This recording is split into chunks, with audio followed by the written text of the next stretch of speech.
Assalaamu calaykum. Fikirka saxda ahi waa bilowga shaqo lagu guulaysto, waana tillaabada koowaad ee xalinta dhibaato kasta oo aan wajahayno.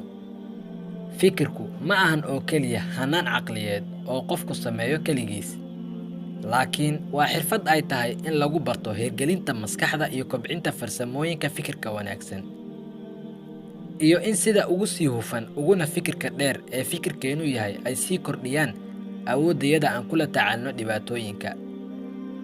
Hal mid ogow, intaadan wax samayn, ugu horrayn ka fakar oo isweydii, waxa aan samaynayo ma wax Allah raaligelinaya baa mise waa wax Allah caragelinayo?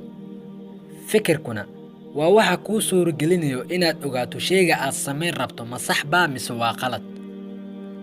Aniga ahaan waxaan isleeyahay qaar badan oo dadkeena Soomaaliyeed hadday fakari lahaayeen oo weliba si wanaagsan u fakari lahaayeen in runtii waxyaabo fara badan ay u hagaagi lahaayeen.